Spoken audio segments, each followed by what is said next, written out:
as you know, we specialize in the destruction of documents.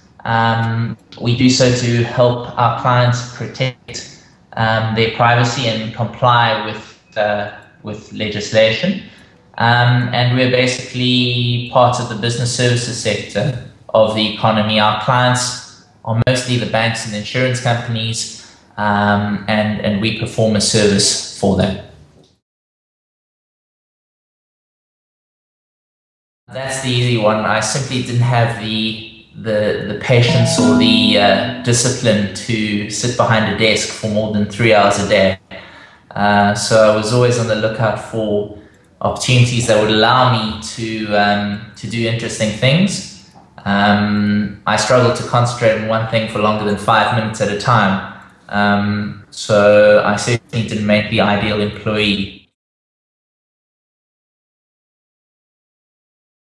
You know, you'll probably get the same answer from anybody you ask who started their own business. It's definitely funding and money. And you know, I remember in 2006, 2007, trying to raise money for our first vehicle, because we have some very sophisticated and very expensive mobile shredding trucks that shred the documents for our clients. And you know, you would have thought it really was almost a mission impossible. And the thing that got me down is I got it right because I persisted, and well, at the end of the day, I started this business on a few credit cards and some money my parents gave me. But I realized immediately then that there's, you know, massive problem that individuals who want to start businesses face in this country, and that's simply if you can't get the funding from one of the banks, who are you going to get it from? And if they're not going to give funding to a qualified chartered accountant, I feel sorry for the disadvantaged guys who may have ideas far superior to mine, but simply can't follow through on them. Definitely funding. So I certainly do think it has an incredible role to play, but you know, unfortunately, and we still see this problem today, it's a problem that, you know, fortunately we've got great partners. We don't have to go to the banks begging for money anymore. But as long as the funding side of things doesn't improve, it won't be allowed to play an important role in the economy, and that for me is key also in terms of how you improve the environment in which entrepreneurs can flourish and thrive. I have one or two ideas.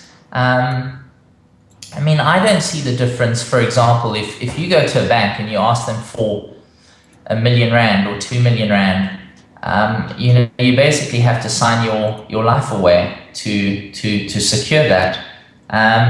They need to make it easier. If they make it easier, it's almost as though they're becoming more risky in the decisions they make. So if it's easier, and it's understandable, if you want to buy a house and the bank lowers their criteria, it's easier for you to get that loan. But at the same time, the bank is exposed to greater risk.